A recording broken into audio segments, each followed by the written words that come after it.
Welcome back, and thanks for being here. On this channel, we start with real science, follow the evidence, and explore the mysteries that still don't have answers. If that's your kind of story, like, subscribe, and turn on notifications. Now, let's get into it. In the middle of the year 2025, the sky above the solar system seems quiet, while automated surveys continue their steady scans. In one stream of data, a faint point of light appears that does not match any cataloged orbit. It moves too fast for a bound comet, and its path does not close around the sun. Early calculations suggest a clear conclusion. This object is not bound to the solar system. Follow-up observations confirm that the signal is real. Each new position tightens the orbit and strengthens the picture. The object is heading inward from deep space, will pass through the inner system only once, and then will escape into the darkness between the stars. It receives an interstellar designation and a working name that spreads quickly through observatory schedules and research notes. 3I Atlas, the third recognized visitor from beyond the Sun's family of planets and minor bodies. At first, 3I Atlas is a difficult target. It is detected near the distance of Jupiter and then recovered in older images from early July of that year as an even fainter point. Its light lies close to the noise level of the detectors, and careful processing is needed to distinguish it from background fluctuations. Despite that weakness, its motion across the stars is clear. Night after night, the point shifts in a way that does not resemble the usual tracks of asteroids or long-period comets. The incoming direction does not align with any known reservoir of icy bodies that send comets toward the Sun, and the speed, even in the outer solar system, is higher than is typical for native objects. Large survey telescopes refine its position, smaller instruments begin to follow its changing brightness, and spectrographs stand ready to dissect its light. The community understands that, for only the third time, an interstellar body has wandered close enough to be watched in detail as it interacts with the Sun. As the measurements accumulate, attention turns to the geometry of the encounter. Calculations show that 3I Atlas will move inside the orbit of Mars, swing past the orbit of Earth, and then head outward again. The closest approach to the Sun is set for the end of October in the year 2025, with the closest approach to Earth near the middle of December. These distances are safe in terms of impact risk, but favorable for observation, and they promise months of good viewing if the object becomes active. Activity does begin. Even far from the Sun, a diffuse envelope of gas and dust forms around an unseen solid core, giving the point a hazy appearance. A faint tail grows in the general direction opposite the Sun, shaped by sunlight and the solar wind. Early spectra hint at common cometary gases and dark dust. The overall color trends toward a deep, slightly reddish tone, reminiscent of the distant frozen bodies beyond Neptune. This suggests that the material on or near the surface has experienced very little heating since it formed, and that the object may represent a particularly primitive sample of planetary building blocks. In parallel, teams of dynamicists use precise positions from many observatories together with the detailed map of nearby stars provided by the Gaia mission to reconstruct the past path of this intruder. In computer simulations, a virtual 3I Atlas is traced backward through time, its motion influenced by the gravity of the Sun and by nearby stars in the catalog. The aim is to see whether it passed close to any star in the recent past, which would have both warmed its surface and strongly altered its orbit. The outcome is clear. For at least 10 million years in these reconstructions, the path of 3I Atlas avoids any close approach to a star within the distance needed to significantly disturb its motion. Over that span, the object appears to have drifted in deep interstellar space, far from intense light and heat, illuminated only by the faint collective glow of the galaxy, and struck by a steady rain of high-energy particles known as galactic cosmic rays. In such an environment, exposed surfaces cool to very low temperatures, and atoms and molecules from the thin interstellar medium slowly freeze onto them, building up fragile layers of mixed ices and carbon-rich residues. As 3I Atlas now falls toward the Sun, that long isolation ends. The energy reaching the object climbs rapidly as the distance shrinks, turning a cold, dark environment into one of intense illumination and particle flux. At large distances, chemistry on and near the surface is driven mainly by cosmic rays and faint starlight, which slowly convert simple ices into more complex organic coatings over immense spans of time. Closer in, the dominant influence becomes the sunlight itself, and the continuous wind of charged particles flowing outward from the Sun. For the materials coating 3I Atlas, this is the first strong heating and dense stream of solar particles in at least 10 million years. Ices that have remained stable for ages are expected to sublimate, gases to escape, and dust grains to lift away from the surface. Internal layers that have never faced such conditions may also begin to respond. Observers know, even before they see anything unusual, that this interstellar object is entering a regime where its structure and chemistry can change quickly. The early observations in this phase form a baseline record of how 3I Atlas looks before the Sun's influence becomes overwhelming. As the orbit of 3I Atlas is refined, the work on its trajectory becomes a kind of forensic reconstruction spread across computers and observatories around the world. Every new astrometric point, each precise position of the object against the background stars, is folded into a growing global solution. Teams use sophisticated numerical codes that integrate the motion of the object under the pull of the Sun, the planets, and the broader gravitational field of the galaxy. At first, the focus lies on understanding the near-term path through the solar system, to predict where large telescopes should point and when. The hyperbolic nature of the orbit, however, invites another line of inquiry. Once the passage through the inner system is secured, the same equations can be run backward in time, letting the simulated object climb away from the Sun, out past the known planets, and into the interstellar environment from which it came.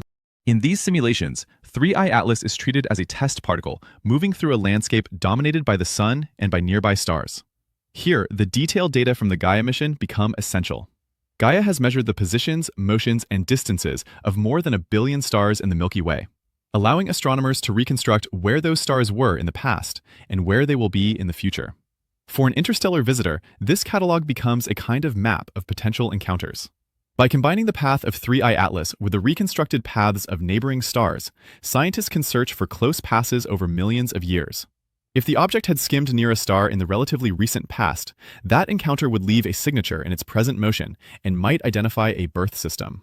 When the calculations are performed for 3I Atlas, the result is striking in its simplicity. Across at least 10 million years of simulated history, the path of the object does not bring it close to any known star within the distance needed to strongly perturb its orbit. It moves through space like a slow, steady wanderer, influenced at a distance, but never seized or flung by a nearby stellar encounter. This does not mean the original home of the object is known. Rather, it suggests that if 3I Atlas was once part of a young planetary system, that ejection happened far earlier than the 10 million year window that can be reconstructed confidently with present data. The true launch event may lie hundreds of millions or even billions of years in the past, buried in eras when the pattern of surrounding stars was very different.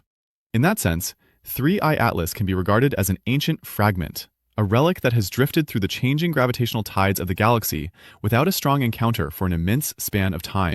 Its current speed relative to the Sun, its inbound direction, and its deviation from the motions of typical local stars all feed into this picture. The object seems to share little with the orderly orbits of planets and minor bodies bound to the Sun. Instead, it moves on a trajectory more aligned with the chaotic outcomes of crowded young systems, where giant planets scatter smaller bodies out into interstellar space. Over time, such exiles disperse and mix, forming a faint population of interstellar debris that occasionally crosses the path of other stars. 3I Atlas appears to be one of these wayfarers, now temporarily illuminated as it falls toward the Sun. While orbital mechanics alone cannot reveal the detailed history of the object, they set tight constraints on what that history can be.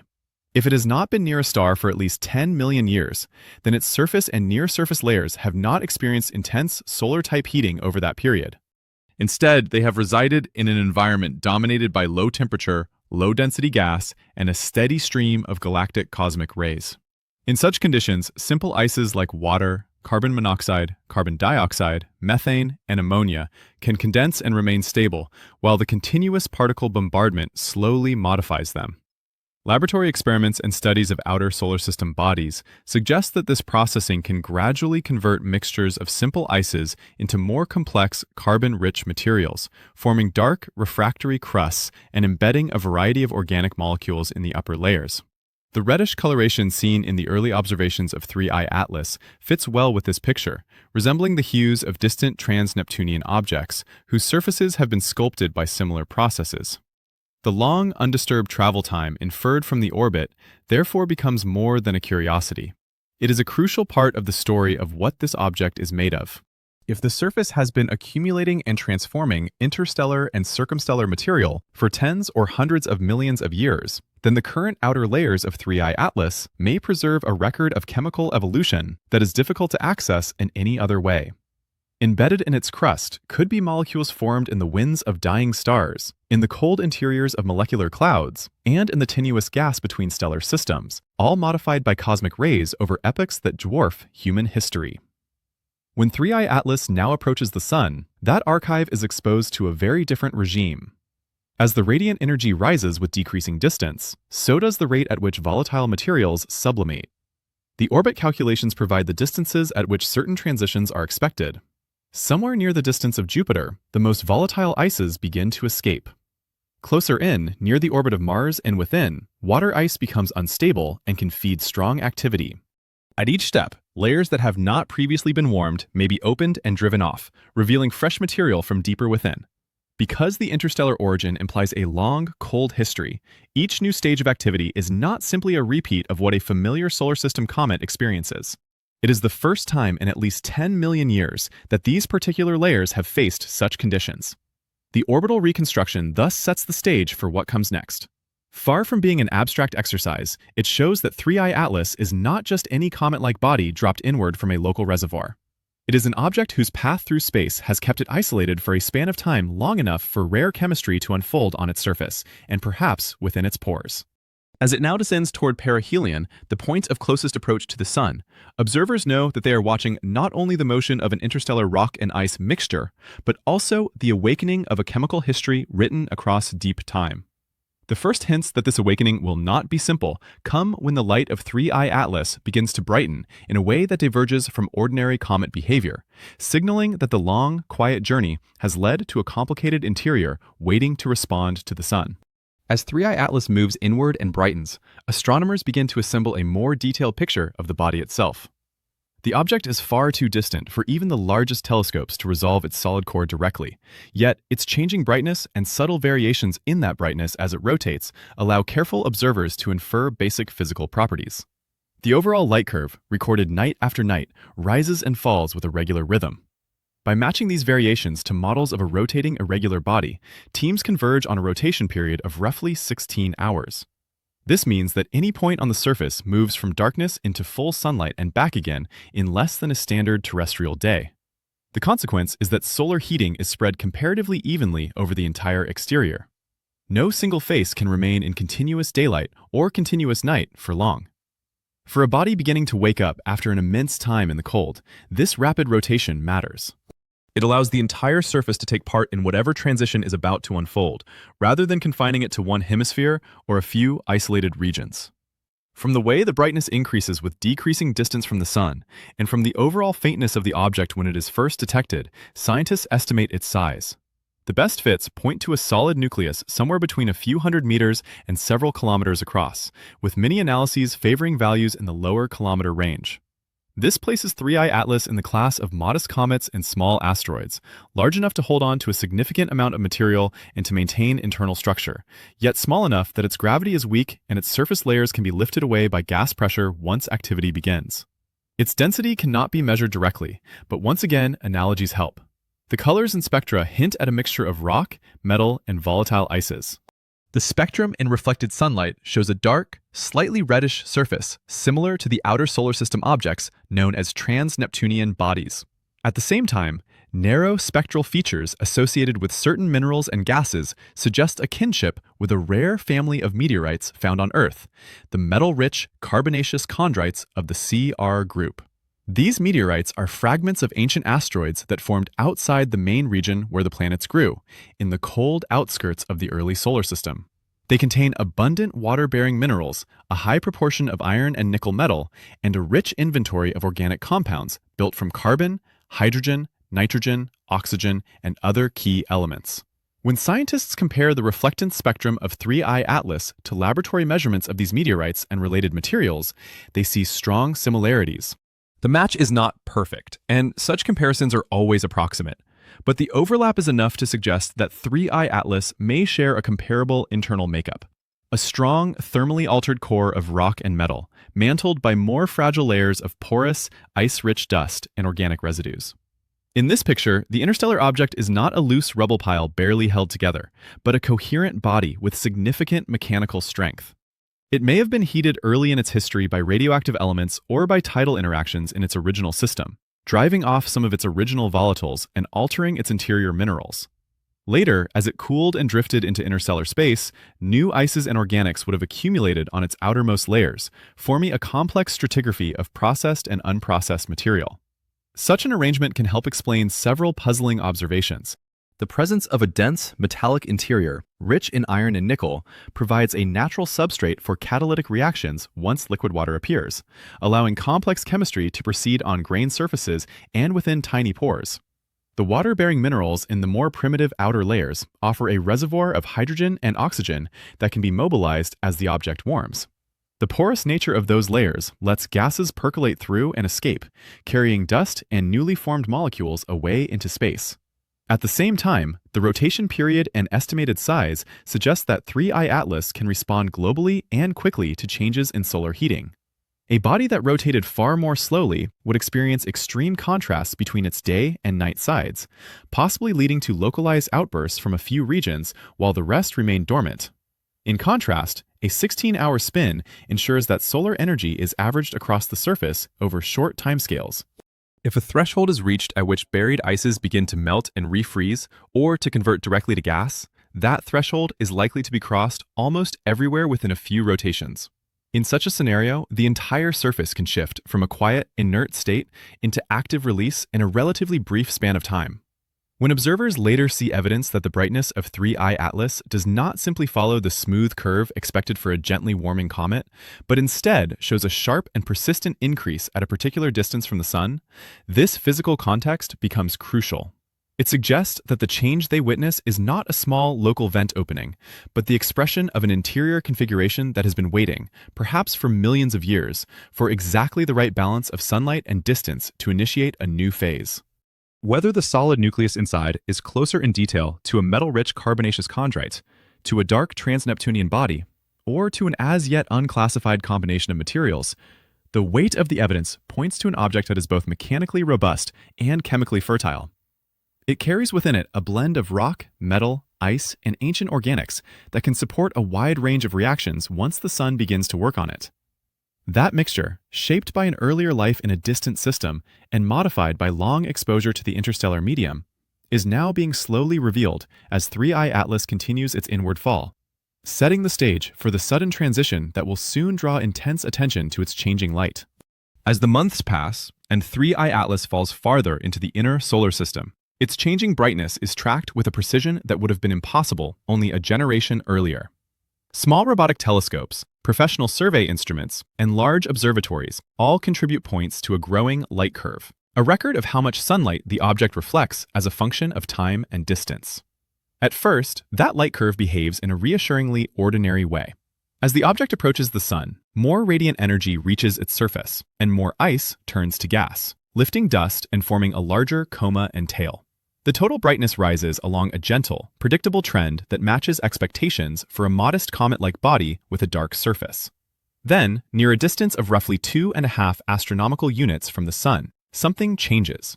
Over only a few days, 3I Atlas brightens by about 2 steps on the astronomical magnitude scale, which corresponds approximately to an increase in light by a factor of 6. What makes this change remarkable is not just its size, but its persistence. In familiar comets, sudden brightening often signals an outburst, a brief episode when a patch of surface opens up or a fragment breaks away, releasing a pulse of gas and dust. After such events, the brightness usually falls back toward the former trend as the newly exposed area settles into a more stable pattern of activity. 3I Atlas does not behave that way. Once the jump in brightness occurs, the object does not return to its previous curve. Instead, the higher luminosity becomes the new baseline from which it continues to rise as it moves closer to the Sun. The light curve, plotted carefully by many teams, shows a clear kink at that distance, as if a hidden switch has been thrown.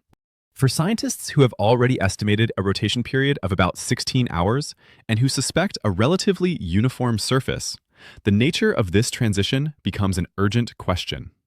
A localized outburst on a slowly spinning nucleus might produce a sustained change if the active region remains illuminated for long stretches.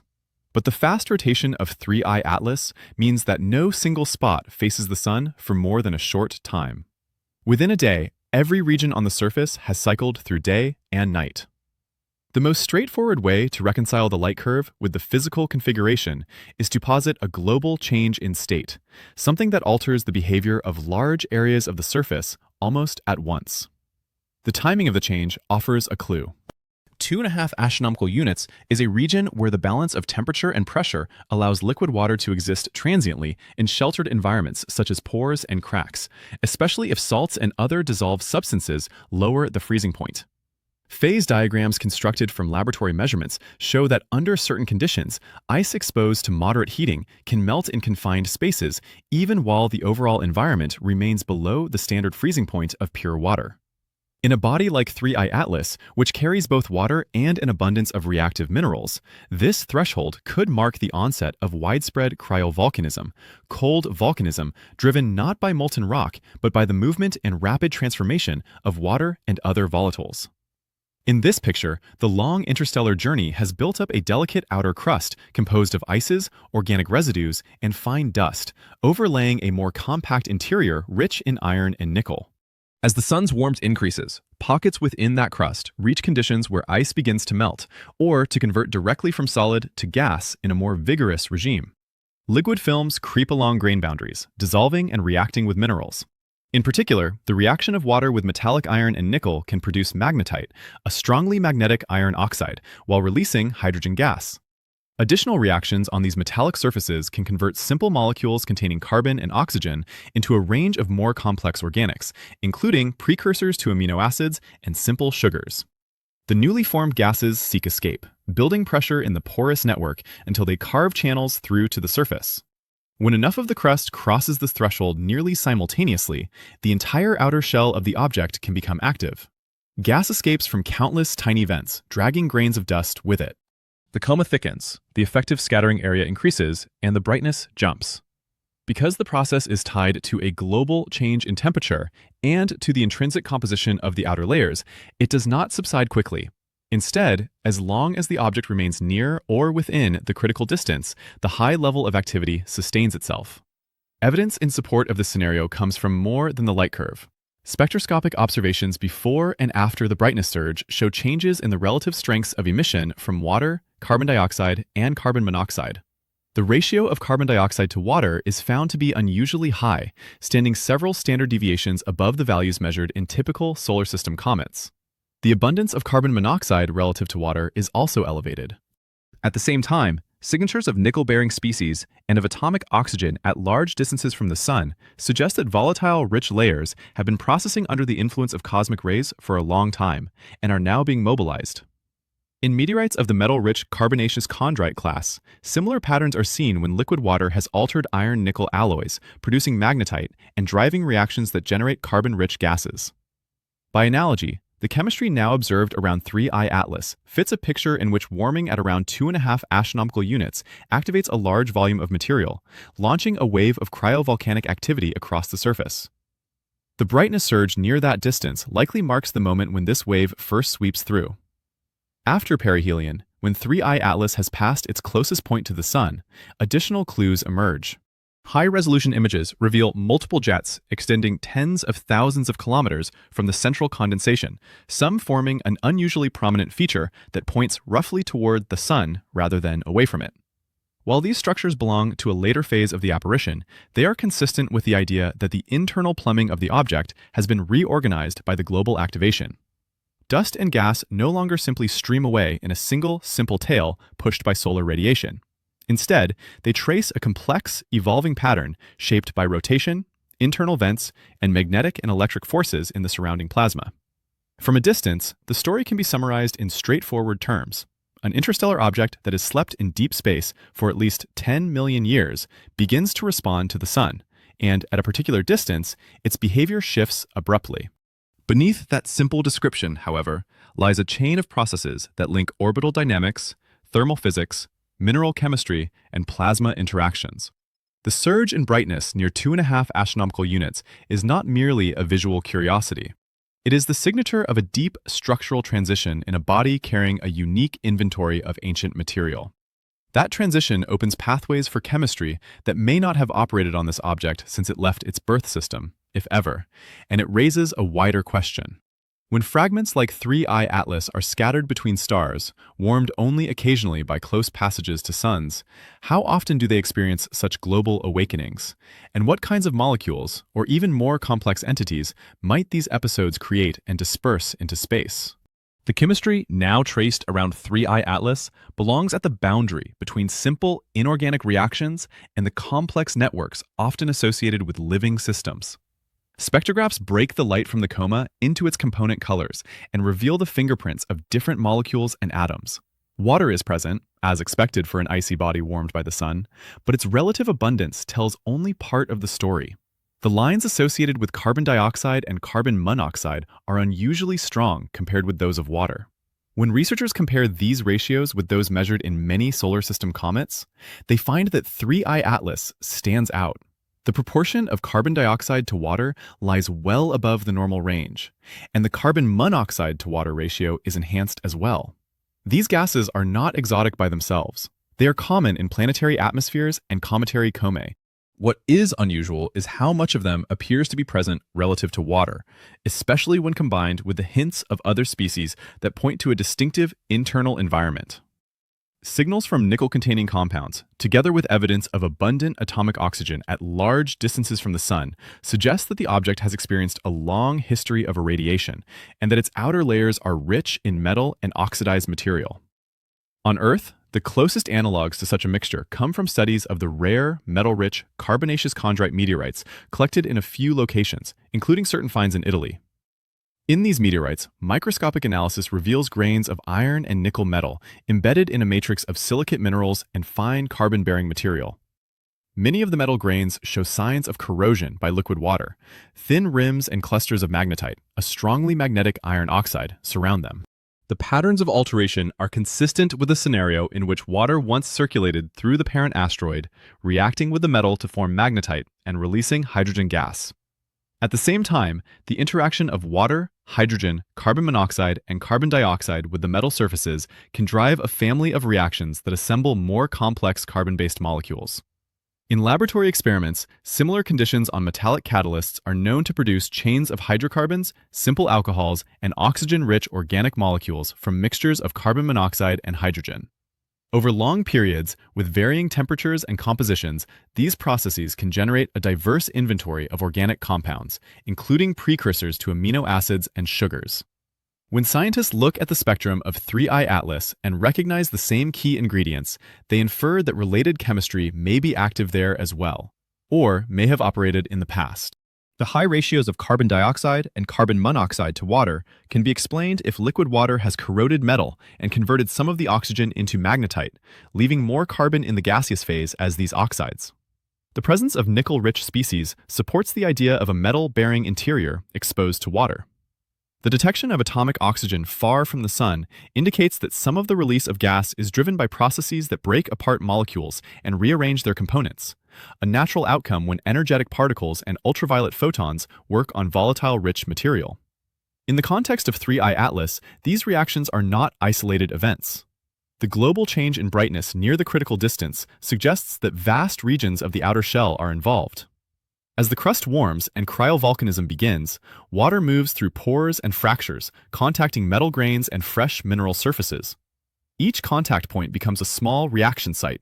Magnetite forms, hydrogen builds up, and organic molecules are assembled and carried along in the flow. The porous nature of the crust allows gases to migrate, mix, and escape, feeding the coma with a complex blend of substances.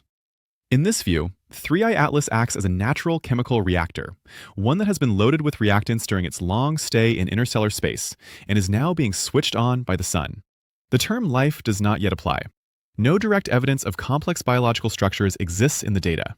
Yet the processes inferred are the same class of reactions that, in many origin of life scenarios, provide the basic components from which living systems can eventually form. Amino acid-like molecules, nucleobase precursors, and simple sugars emerge naturally in such environments given enough time, energy, and reactive surfaces. The meteorites related to the metal-rich carbonaceous chondrites contain many of these compounds in measurable amounts, even though their parent bodies never hosted full ecosystems. 3I Atlas, with its combination of interstellar processing, metal-rich interior, and sudden access to abundant solar energy, sits in a similar regime, but under different conditions. Its deep-time isolation means that the organic inventory accumulating in its outer layers may record a longer and more varied sequence of synthesis steps than any single early solar system asteroid. Cosmic rays, acting over millions of years, can drive slow reactions in ices and organics, creating a pre-existing stock of complex molecules before the sun is even encountered. The onset of cryovolcanism then mobilizes and reshapes this material, mixing products from different epochs and sending a fraction of them into space. The magnetite produced during this process carries another consequence. As it forms, it can acquire remnant magnetization, aligning microscopic domains in response to the magnetic environment. On planetary surfaces, such deposits can preserve records of ancient magnetic fields. Around 3I Atlas, they help build an intrinsic magnetic susceptibility into the object. Combined with the induced magnetic field generated by the interaction of the outflowing plasma with the solar wind, this gives the interstellar visitor a degree of magnetic structure that is unusual for a simple icy body. The combination of reactive chemistry and evolving magnetism gives 3I Atlas a layered identity. It is at once a relic of a distant planetary system, a moving chemical factory, and a small but real magnetized region in space. The same reactions that enrich its coma with carbon-bearing molecules also alter its physical properties, concentrating magnetite in certain zones, and potentially reinforcing its ability to shield delicate compounds from the full brunt of charged particles. While these effects are modest on human scales, they may be significant for molecules that must survive long journeys on the surface or in the interior. All these lines of reasoning are built on analogies, laboratory results, and limited astronomical data. They do not prove that 3I Atlas carries particular molecules in specified concentrations. What they do show is that, given what is observed, the object naturally occupies a chemical environment where the building blocks of life as understood on Earth are expected to appear.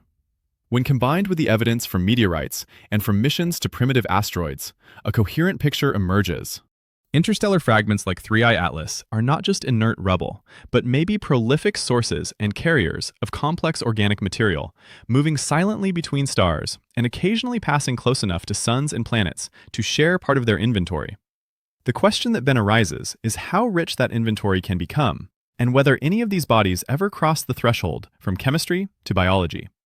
The connection to recent sample return missions from asteroids within the solar system sharpens this question and brings the abstract chemistry of a distant interstellar head into contact with laboratory analyses on Earth.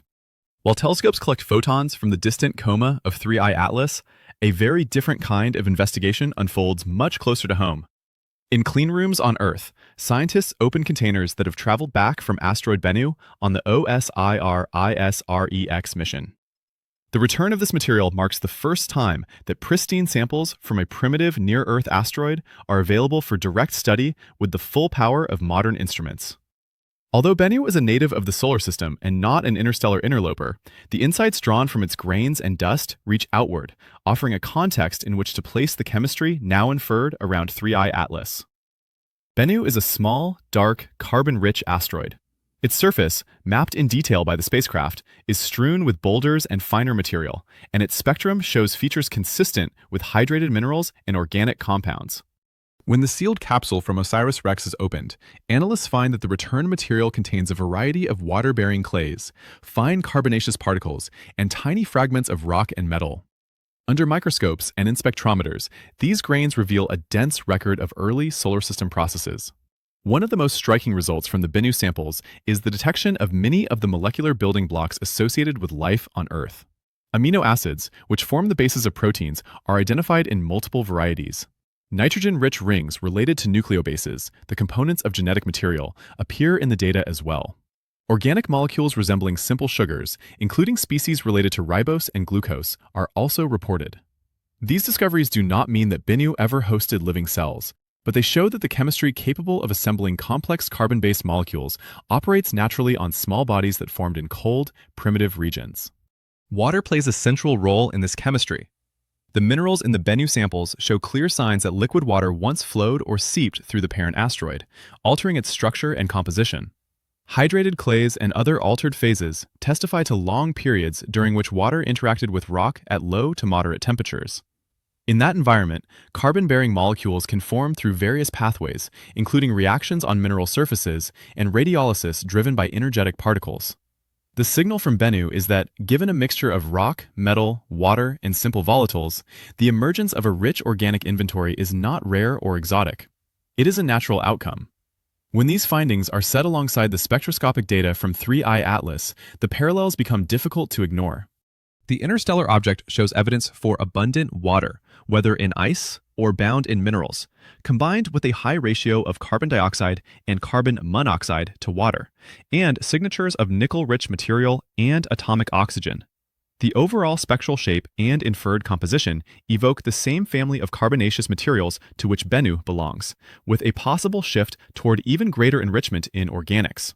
The rare metal-rich carbonaceous chondrites identified on Earth occupy a similar region of composition space and are themselves thought to be fragments of bodies that once resided beyond the main planetary formation zone.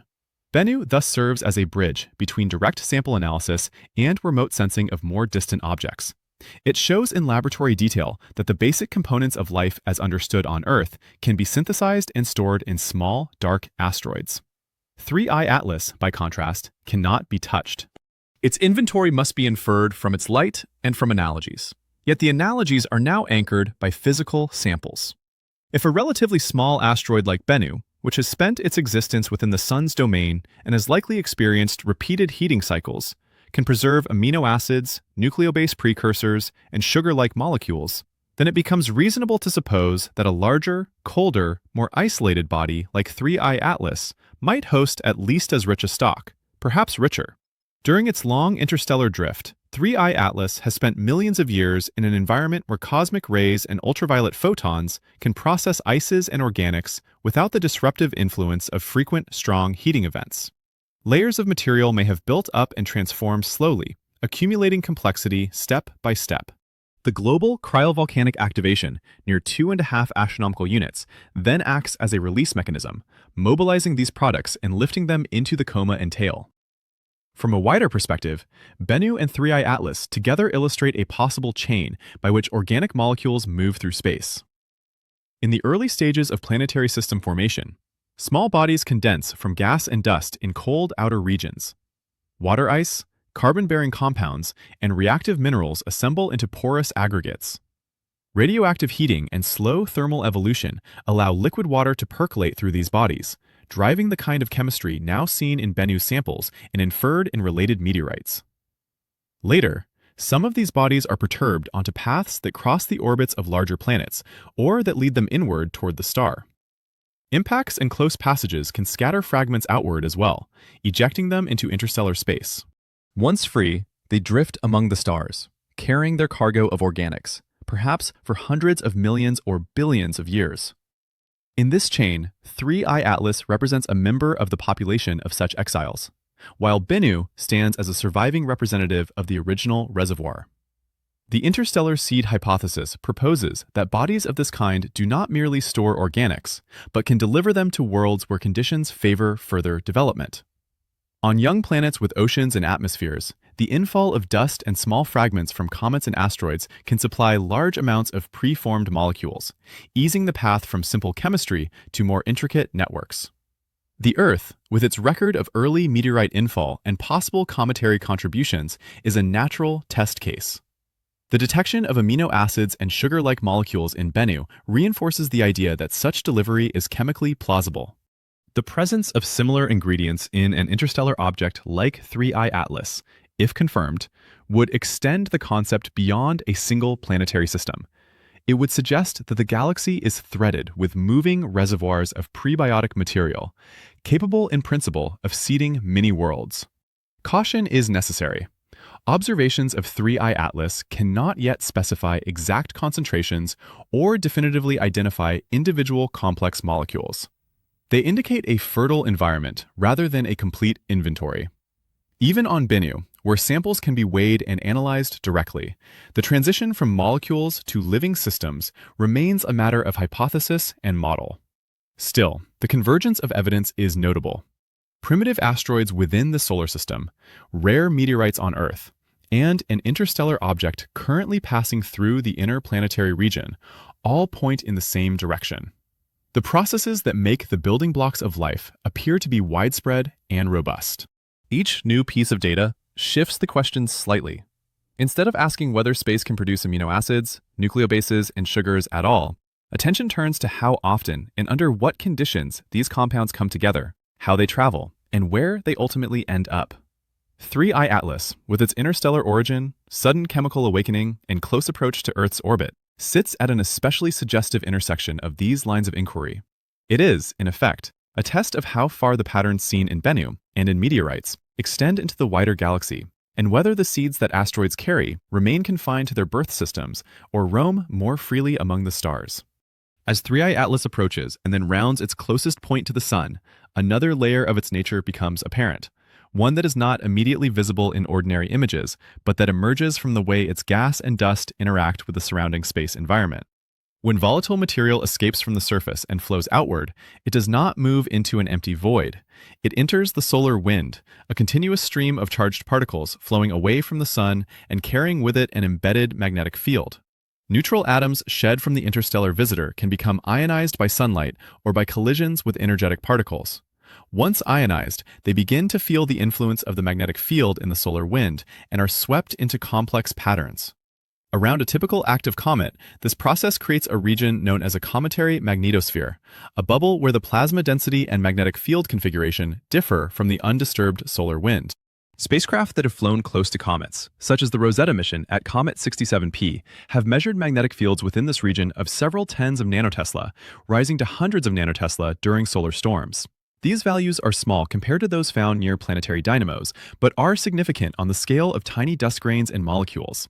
3I Atlas naturally develops such an induced magnetosphere as its activity increases. The outflowing gas becomes ionized, is deflected by the solar wind, and forms a boundary where magnetic field lines drape around the obstacle. Within this region, charged particles move differently than they do in the surrounding flow, and electric currents arise that further modify the field. To this induced structure, 3I Atlas adds another ingredient. The cryovolcanic reactions that begin near 2.5 astronomical units convert iron and nickel metal in the crust into magnetite, a strongly magnetic mineral. As magnetite grains form and cool, they can acquire remnant magnetization, aligning their magnetic domains in response to the local field. On larger bodies, such deposits can record ancient planetary fields. On an object like 3I Atlas, they build a more modest but still meaningful internal magnetic fabric. The combination of these effects means that the interstellar visitor is not only surrounded by a magnetic sheath generated by its interaction with the solar wind, but also carries within its outer layers an increasing concentration of naturally magnetized material. Over time, as more magnetite forms and as magnetized grains settle or migrate, the object may develop zones of enhanced magnetic intensity near its surface. Although no spacecraft flies close enough to measure the field directly, the presence of magnetite is inferred from the chemical signatures and from analogies with altered carbonaceous meteorites. The global activation of cryovolcanism implies that this mineral production is not confined to a few isolated spots, but may occur broadly wherever water-rich fluids have access to metal. For the molecules forming and moving in this environment, magnetism is not an abstract property. Charged particles and ions follow spiral paths along field lines. Dust grains carrying electric charge respond to both electric and magnetic forces. Even neutral molecules can be indirectly affected through collisions and by being swept along with moving plasma. The induced magnetosphere and the magnetized crust together create a dynamic arena where matter does not simply stream radially away from the Sun, but is channeled, trapped, and redirected. In such a region, the residence time of certain particles near the body may be increased. Instead of escaping freely, some portion of the gas and dust can linger, circling or oscillating within the magnetic structure before finally being carried off. This extended residence allows more opportunities for collisions, for energy exchange, and for further reactions. Complex organic molecules, once produced on grain surfaces or in thin films of liquid, may thus spend longer protected from direct solar radiation than they would in open space. At the same time, the magnetic barrier modifies the flux of high-energy charged particles reaching the immediate vicinity of the surface. On Earth, the global magnetic field shields the atmosphere and biosphere from a large fraction of incoming cosmic rays and solar energetic particles, reducing the rate of damaging DNA breaks. The scale is very different for 3I Atlas, yet the principle is similar. A magnetized region, however small, alters the pattern of particle bombardment. It can lower the intensity of certain energies in some zones while concentrating them in others. For fragile organic molecules assembled in pores and cracks, a slight reduction in destructive flux could make the difference between rapid breakdown and preservation over many orbits of rotation. In this way, the same processes that generate magnetite and change the mineralogy of the crust also contribute to a protective influence on the products of the chemistry they help drive. The induced magnetic field, heightened during episodes of increased solar activity, further strengthens this effect for brief periods. When a coronal mass ejection or strong solar wind stream sweeps past the object, the compressed magnetic sheath around 3I Atlas can momentarily intensify, deflecting a larger share of incoming charged particles. During such events, the jets and tails often show sudden changes, twisting and brightening as the plasma environment is disturbed. In images of 3I Atlas after perihelion, the jets appear not as smooth, uniform beams, but as filamentary, sometimes wavy structures, hinting at underlying magnetic organization. One of the most striking features is the development of a sunward-facing structure that grows brighter even as the main anti-sunward tail slowly fades. This behavior is unusual. In simple models, dust and gas are pushed away from the sun by radiation pressure and by the solar wind, forming tails that point roughly away from the star. A persistent sunward component suggests that other forces are at work, possibly involving the detailed geometry of the magnetic field and electric currents within the coma.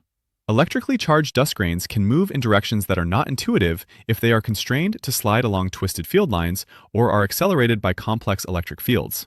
And neutral dust entrained in such flows can follow. The emergence and growth of this anomalous sunward feature, therefore, may be a visible manifestation of the invisible magnetic architecture around 3I Atlas. Taken together, these elements build a view of the interstellar object as a small, mobile, magnetized environment, a kind of traveling micromagnetosphere moving through the larger heliospheric field. Within it, the interplay of gas, dust, radiation, and magnetic forces shapes how material is processed, stored, and released. The same magnetic mineral that on Earth helps record the history of planetary fields here arises naturally as a byproduct of water-rock reactions, and in turn influences the immediate space weather of the object itself. In such a setting, the line between geology, plasma physics, and prebiotic chemistry blurs. 3I Atlas is no longer simply a piece of rock and ice lit by the sun. It is a dynamic, magnetically structured habitat for molecules, whose internal changes and external manifestations are written in the curious shapes and directions of its tails. The anomalies in those tails, especially the growing sunward feature, become clues not just to geometry, but to the deep coupling between the object's chemical evolution and the invisible forces threading the surrounding space. Around the time of perihelion, at the end of October and through the weeks that follow, 3I Atlas presents a changing face to the telescopes directed toward it. Early in the apparition, it resembles a conventional active comet. A diffuse coma surrounds a central condensation, and an anti-sunward tail stretches away, formed by dust and gas pushed outward by radiation pressure and the solar wind. As the global cryovolcanic activation takes hold and the brightness jump near 2.5 astronomical units settles into a new plateau, this tail grows longer and more defined. Observers track structures within it, noting gently curved streamers that trace the motion of dust grains of different sizes. Over time, however, a new pattern emerges. After perihelion, as the object begins to recede from the sun, the overall brightness slowly diminishes, as expected for a body moving outward and receiving less energy. The main anti-sunward tail, once prominent, begins to lose contrast against the background. It becomes shorter, more diffuse, less sharply bounded. In contrast, a feature on the sunward side, initially subtle, strengthens. High-resolution images obtained from dark sites under clear skies show a distinct jet or tail pointing roughly toward the sun, growing broader and brighter with each passing night, even as the rest of the coma fades. This behavior immediately marks 3I Atlas as unusual. In basic textbook geometry, the dust tail of a comet points approximately away from the sun, pushed by radiation pressure, while the ion tail, composed of charged particles, traces the structure of the solar wind and also points broadly anti-sunward. Transient sunward jets have been seen on other comets, caused by local vents that eject material at high speed from the nucleus in directions that momentarily oppose the overall flow. But these features typically remain modest in scale and fluctuate quickly.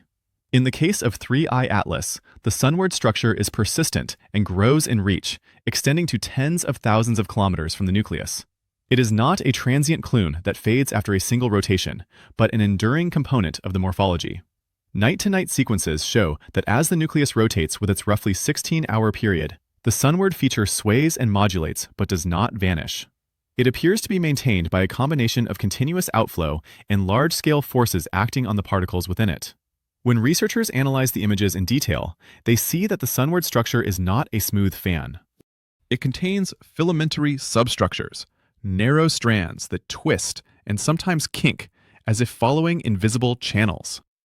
In some frames, faint wave-like undulations run along these filaments, especially where they border regions of contrasting brightness. Such patterns are reminiscent of plasma phenomena seen in laboratory experiments and in other cosmic contexts, where magnetic field lines guide charged particles into thin, current-carrying sheets that can fragment and reconnect. The suspicion arises that the sunward tail of 3I Atlas is strongly shaped by the interplay between the induced magnetosphere of the object, the magnetized solar wind, and the electric charges carried by dust and gas. The dust grains that form the visible tail are not neutral in a perfect sense. Ultraviolet radiation from the sun ejects electrons from their surfaces, leaving them with net positive charges. Collisions with plasma can add or remove further charges.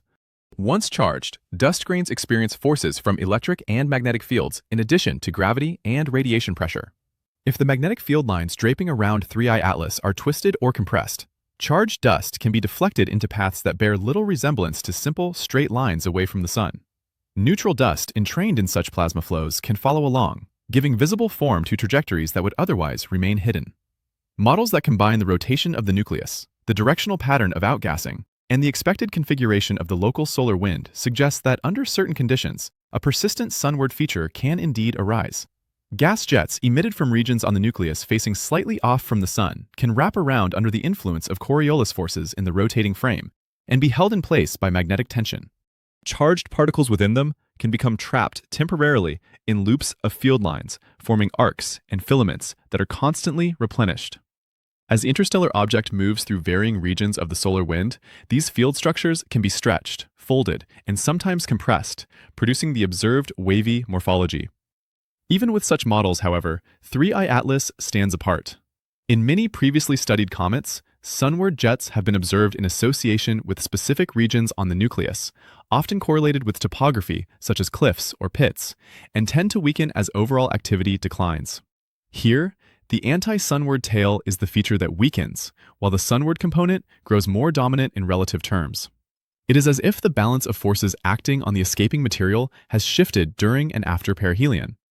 One possible factor is the evolving internal plumbing of the object. The global cryovolcanic event near 2.5 astronomical units likely opened and connected fracture networks across the crust. As 3I Atlas approached and then passed perihelion, these networks may have reorganized, channeling gas preferentially from regions that, given the rotation axis and orientation, send outflows into geometries favorable for the creation of a sunward structure. The local magnetic environment can also change as magnetite accumulates and as the induced magnetosphere responds to variable solar wind conditions. Observers note that some of the most dramatic developments of the sunward tail coincide with periods of heightened solar activity, when coronal mass ejections and high-speed streams have been recorded heading in the general direction of the object. During such intervals, the draped magnetic field lines around 3I Atlas would be compressed and distorted, potentially intensifying currents and sharpening plasma boundaries. The visibility of filamentary features in the sunward structure might therefore be enhanced by these space weather events. Yet the precise connection between solar events and the morphology of the interstellar visitor remains tentative. There are times when the sunward feature brightens without a clear trigger in the monitored solar wind, and times when solar disturbances pass without dramatic change. The phenomenon resists easy classification. For some, This ambiguity adds to the sense that 3I Atlas is revealing aspects of small body behavior that are underexplored, rather than entirely new physics. Plasma interactions around comets are complex of the best of times, and only a handful of missions have entered the relevant regions directly. For others, the persistence and growth of a sunward tail in an interstellar object whose internal chemistry and magnetic evolution are already unusual makes it difficult to shake the sense that something more is at work. When the tails of a comet point in unexpected directions, when jets trace patterns that look more like structured flows than random outbursts, the idea of an underlying order naturally arises. In the case of 3I Atlas, at least, the order can be traced to known elements: rotation, sunlight, outgassing, magnetized plasma, and mineral transformations. What remains mysterious is how these elements combine in detail to produce the specific patterns seen from Earth, and how often similar configurations may have occurred in interstellar bodies passing unnoticed in the past. The anomalous sunward tail of 3I Atlas therefore stands as a visible marker of deeper processes. It is not simply an odd appendage, but a sign that the coupling between interior chemistry, surface activity, and space environment can yield structures that defy simple expectations. For an object suspected of carrying a rich cargo of organics and magnetized minerals, this is more than a curiosity. It indicates that the mechanisms by which material is lifted, stored temporarily, and released into space may be more finely structured and directionally selective than once thought, with potential implications for how and where the seeds of complex chemistry are ultimately dispersed. As the year 2025 draws toward its end, the path of 3I Atlas through the inner solar system brings it into a configuration that, while not dangerous in an impact sense, is unusually suggestive. By the middle of December, the interstellar object has already passed its closest point to the Sun and is receding. Yet, it remains active. Jets still lift material from its surface, the anti-sunward tail, though shorter and more diffuse, continues to shed dust, and the sunward-facing structure maintains its surprising brightness. On orbital plots, the curved line of its trajectory comes nearest to the circular track of Earth around the 19th of December. In space, this means that the two bodies occupy nearby regions of the heliocentric frame, separated by a comfortable distance on the scale of planetary orbits, but close enough for 3I Atlas to be studied in detail by ground-based instruments. Observatories schedule intensive campaigns, aiming their spectrographs and imagers during the window when the object's apparent motion on the sky and its phase angle relative to the Sun favor high signal measurements. For the inhabitants of Earth, nothing unusual is visible without telescopes. The interstellar visitor remains a faint smear of light against the starfields, detectable only to trained eyes under dark skies or to sensitive detectors integrating light over long exposures. Yet in the data, the passage leaves a rich trail. The coma spectrum during closest approach shows the same elevated ratios of carbon dioxide and carbon monoxide to water, the same signatures of nickel-bearing material and atomic oxygen.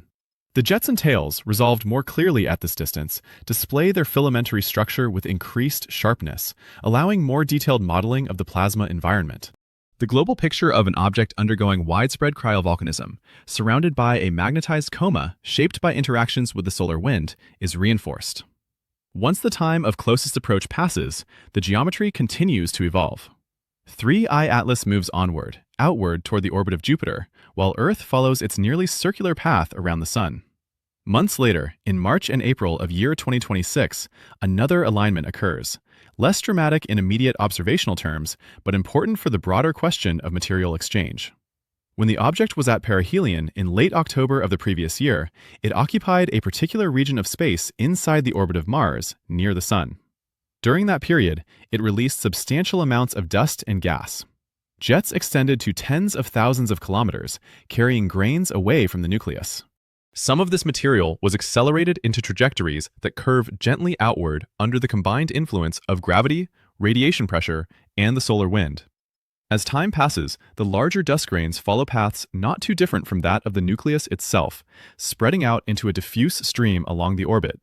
The smallest grains are pushed into slightly different shapes of path, but still occupy a broadly similar region.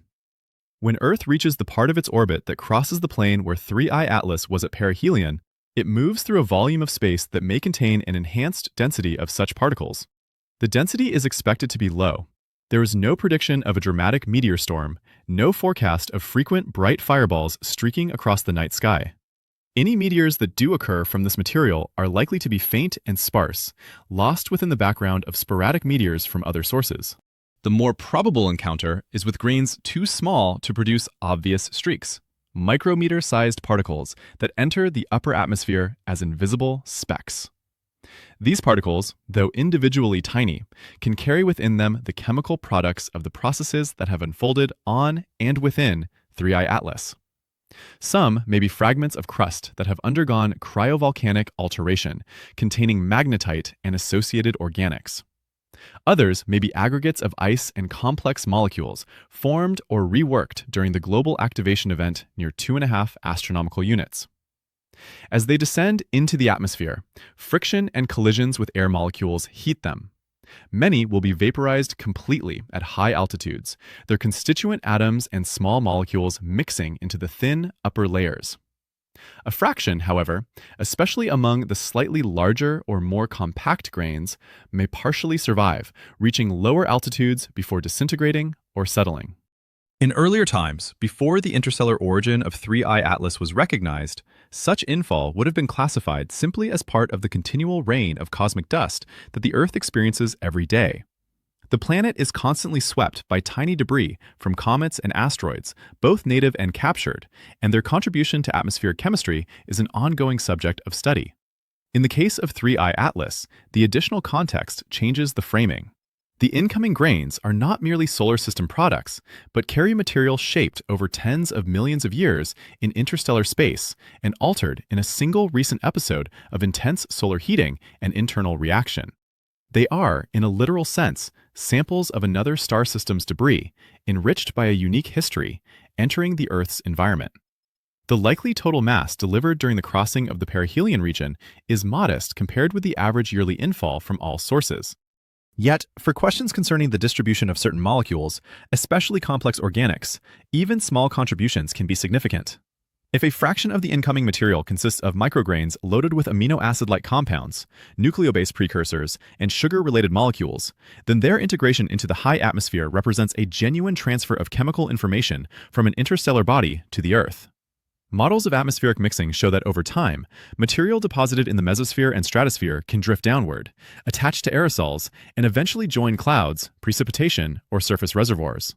Most of the complex molecules from 3I Atlas will be broken down or transformed along the way, subject to ultraviolet radiation, reactive oxygen species, and thermal reactions. Some, however, may persist long enough to become part of surface or near-surface environments, adding a tiny but real component of non-terrestrial organic material to the planet's inventory. In the framework of the interstellar seed hypothesis, this passage illustrates the mechanism by which such transfer can occur. Large impacts are one route, but they are rare and often destructive. Far more often, grains and small aggregates drift silently into atmospheres, where they introduce molecules without catastrophic consequences. The encounter between Earth and the dust stream of 3I Atlas fits this quieter pattern. No single grain carries enough information or structure to impose a new biological system. Instead, countless small additions over long timescales may adjust the background conditions under which local chemistry operates, nudging reaction networks in subtle ways. Beyond the direct delivery of material, there is the question of energetic influence. Some researchers note that during the months when 3I Atlas moves through the inner system, including its perihelion and Earth's closest approach, the Sun exhibits periods of heightened activity, with significant sunspots and solar flares rotating into view near the longitude facing the object. The correlation is suggestive but uncertain. The Sun's cycle naturally produces clusters of activity, and the statistical link to a single small body is difficult to establish. Still, for those intrigued by possible couplings between interstellar objects and stellar behavior, the overlapping timing adds another layer of interest. If magnetic or plasma interactions between the interstellar visitor and the solar environment were to modulate space weather even slightly, that modulation could, in turn, influence conditions in planetary atmospheres during the same window. For now, this remains a speculative thread, grounded more in coincidence than in demonstrable causation. The more concrete aspect is the transfer of dust and the chemicals it carries. In future, if meteor radar systems or specialized detectors can identify a subtle increase in micrometeoroid flux correlated with the orbit of 3I Atlas, it may become possible to trace specific meteoric layers in the atmosphere back to this passage. Laboratory analysis of collected high-altitude particles could then search for distinctive isotopic or molecular signatures that mark an interstellar origin. Until such evidence is available, the idea remains an informed extrapolation, supported by orbital mechanics and by what is known of cometary dust behavior. What can be said with confidence is that Earth does not pass unaffected through the region of space recently occupied by 3I Atlas. Even if no spectacular shower lights the night, a gentle, invisible rain of particles is likely, adding the products of an ancient, distant chemistry to the endlessly recycled matter of the planet's air and surface. In that sense, the close approach and subsequent orbital crossing form not just an observational opportunity, but a physical interaction, a small yet real exchange between an interstellar fragment and a living world. As 3I Atlas recedes toward the orbit of Jupiter and beyond, the data gathered during its passage begin to settle into a more coherent narrative. Yet that narrative refuses to close neatly. The firmly established elements form a scaffold. The object follows a hyperbolic path that marks it as an interstellar visitor, arriving from deep space, passing once through the inner solar system, and then departing. Orbital reconstructions using the Gaia Stellar Catalog show that, for at least 10 million years, it has not passed close to any star, implying a long tenure in the cold interstellar medium. Photometric monitoring reveals a rotation period of roughly 16 hours and size estimates in the lower kilometer range, painting a picture of a modest yet substantial body capable of maintaining internal structure. The light curve records a sudden, sustained brightening near a distance of about 2.5 astronomical units from the Sun, consistent with a global change in activity rather than a single localized outburst. Spectroscopic observations show water, carbon dioxide, carbon monoxide, and signatures of nickel-rich material and atomic oxygen. The ratios of carbon dioxide and carbon monoxide to water stand well above the typical values seen in solar system comets, and the overall spectral character resembles that of rare, metal-rich carbonaceous chondrites and dark outer solar system objects.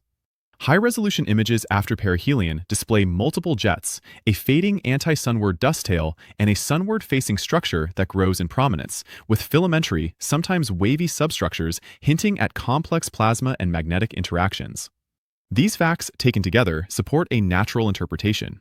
3. I-Atlas emerges as a metal and ice-rich relic, perhaps similar in composition to certain primitive asteroids, but with a far longer and colder history. The global brightening near 2.5 astronomical units aligns with the onset of widespread cryovolcanism, driven by the activation of water and other volatiles in the outer layers, leading to the corrosion of iron and nickel, the formation of magnetite, and the release of hydrogen and carbon-rich gases. The unusual volatile ratios can be understood as the outcome of long-term irradiation in interstellar space, followed by this sudden episode of intense solar heating.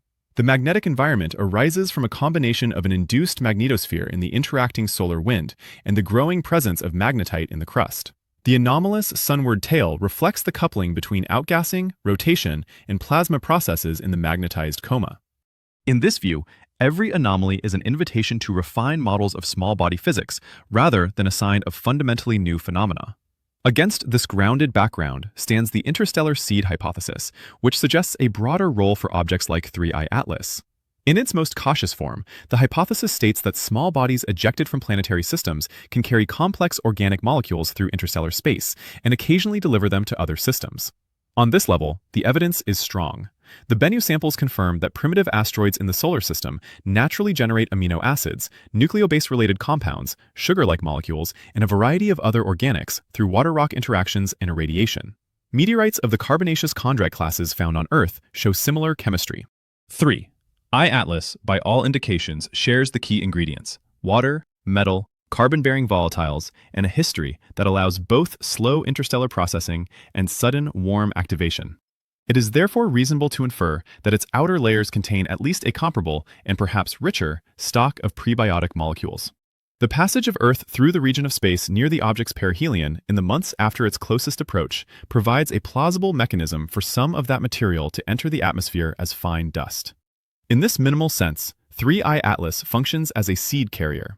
It transfers products of an alien chemical evolution into a planetary environment where they may be incorporated into ongoing processes. Whether this transfer has any measurable effect on life is another matter. Life on Earth has already existed for billions of years and has survived countless such dust incursions from comets, asteroids, and possibly interstellar bodies. The additional molecules delivered by 3I Atlas likely represent a tiny perturbation in a vast and dynamic system. They might slightly adjust the local abundance of certain compounds in specific layers of the atmosphere or surface reservoirs, but they do not constitute a decisive event. The interstellar seed hypothesis, in its more expansive forms, goes further. It asks whether bodies like 3I Atlas might not only transport prebiotic molecules, but also, in rare cases, shelter more complex structures, perhaps even simple living systems, across cosmic distances. The conditions inferred on the interstellar object during its active phase include liquid water in confined regions, catalytic mineral surfaces, an abundant supply of carbon-bearing volatiles, and a modest degree of magnetic shielding. These are ingredients that origin of life scenarios often invoke. The long interstellar history offers vast spans of time for chemistry to proceed, while the abrupt switch on near the Sun introduces strong gradients in temperature and composition that can drive further complexity. Yet direct evidence for organized biological structures in 3I Atlas is absent. The telescopes detect only integrated spectral signatures and macroscopic morphology, not cellular architectures or specific biomolecules. The volatility of the environment during peak activity, with intense radiation and energetic particle fluxes, may also be unfavorable for the persistence of delicate forms. It is therefore safer and scientifically conservative to frame 3I Atlas as a powerful generator and transporter of prebiotic molecules rather than a known vessel of actual life. The mystery lies in the degrees of complexity achievable under its conditions. Between simple organics and living cells stretches a vast space of possibilities. Networks of reactions, autocatalytic systems, compartments, and informational polymers that fall short of full biological status yet exceed random mixtures. The processes inferred from meteorites, from Bennu, and from 3I Atlas suggest that much of this space may be accessible in natural settings. If so, interstellar bodies could be thought of as laboratories distributed throughout the galaxy, each running its own chemistry experiment over immense timescales. Some experiments may remain at the level of simple molecules. Others may approach the threshold of self-sustaining organization without crossing it. A small subset, under especially favorable circumstances, might briefly host more advanced structures. Without direct sampling, however, these remain hypotheses tied to models and analogies. The conservative explanation for 3I Atlas does not require such leaps. It is enough to recognize it as a rare window into the kind of material that planetary systems eject, and that sometimes returns as a visitor. Its anomalies, including the brightening at the critical distance, the volatile ratios, and the sunward tail, can all be placed within extended frameworks of cometary physics, mineral chemistry, and plasma interaction. Each puzzling observation becomes both a test and an opportunity to refine understanding. At the same time, the coincidences that surround this particular object are not easily ignored. A relic that has drifted undisturbed for at least 10 million years arrives in the inner solar system at a moment when telescopes and sample return missions are finally capable of situating it in a broader context. Its composition aligns with the most organic, rich meteorites known on Earth, and with a primitive asteroid that has just yielded a catalog of life-related molecules in laboratory analysis. Its activation distance and volatile signatures point to vigorous production and release of similar compounds. Its path brings it relatively near Earth and then aligns so that the planet passes through the region where its jets once extended.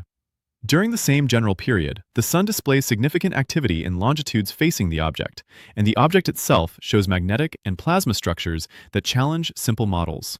Each element has a natural explanation, yet together they paint a scene that feels finely tuned to current capabilities and questions. For some, this is coincidence, an expected outcome when a complex system is viewed through the lens of human attention. For others, it strengthens the intuition that objects like 3I Atlas play a more active role in the cosmic distribution of chemical and perhaps biological potential than statistics alone might suggest. The interstellar seed hypothesis, in light of this object, rests on a continuum rather than a sharp claim. At one end lies the well-supported statement that small bodies transport prebiotic molecules between environments. In the middle lies the view that these bodies, by repeatedly delivering such molecules to young and active worlds, can subtly shape the conditions under which life emerges and evolves.